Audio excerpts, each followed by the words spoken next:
جس دن تم نے پیسوں کے لیے فون کیا تھا تو بہت جلدی میں گھر سے نکلے، نہ جانے کیسے پیپل کے پیڑ سے ٹکرا گئے، مر گئے، تمہارے پاپا مر گئے۔ چپ کر جائیں ماں، میں ہوں نا، چپ کر جائیں۔ ماں میں آپ کو اپنے ساتھ لینے آیا ہوں، اب یہاں اکیلی آپ کیا کریں گی؟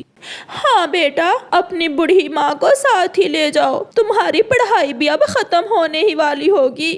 ہاں ماں، مگر اس گھر کا کیا کریں گے ہم؟ بیٹا یہ گھر آپ بیچ دیں، یہ گھر کس کام کا ہمارے؟ یہی تو جگو چاہتا تھا۔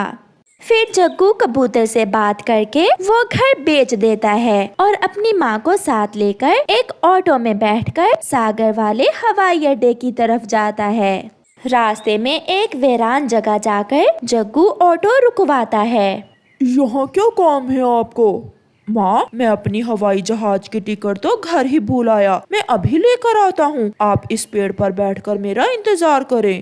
ایسے جگو اپنی ماں کو ویرانے میں ایک پیڑ پر بٹھا کر آٹو لے کر آگے بڑھتا ہے۔ ہوائی اڈے کی طرف چلو، مگر آپ تو ٹکٹ لینے واپس، جو کہا ہے کرو۔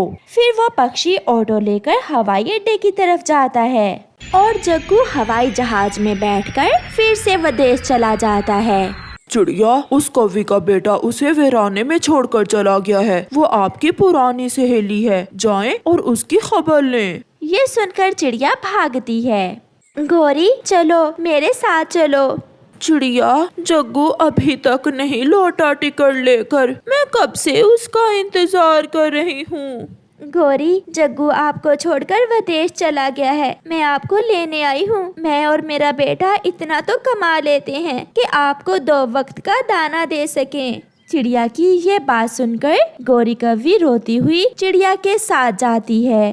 وہ راستے میں جاتے ہوئے سوچ رہی تھی کہ جگو کے ودیش جانے کی کہانی چڑیا سے ہی شروع ہوئی اور چڑیا پر ہی ختم ہوئی، مگر سفلتا اسے نہیں بلکہ چڑیا کو ملی، کیونکہ حرام کی کمائی کھا کر لکھنے پڑھنے والے کبھی آپ کو سہیوگ نہیں دے سکتے۔ آپ کا دھنیہ واد۔ پیارے دوستو، کیا آپ بتا سکتے ہیں کہ جگو کی فلائٹ کا کیا ٹائم تھا؟ ہمیں آپ کے جواب کا انتظار رہے گا۔ دشٹ کالو کوا ہر روز اپنا چہرہ چھپا کر پہاڑوں کے پاس بیٹھ جاتا اور کسی بھی آتے جاتے پکشی سے بھوجن چھین لیتا۔ آج مٹھو طوطا اپنا پکا ہوا امرود لے کر آ رہا تھا۔ کتنا لال ہے امرود، میٹھا میٹھا ہے امرود، مٹھو کھائے گا امرود۔ ایسے خوشی خوشی مٹھو طوطا ابھی پہاڑوں کے پاس پہنچا ہی تھا کہ پیچھے سے کالو کوا چہرہ چھپائے آتا ہے اور مٹھو سے امرود چھین کر بھاگ جاتا ہے۔ مٹھو طوطا وہاں بیٹھ کر رونے لگ جاتا ہے۔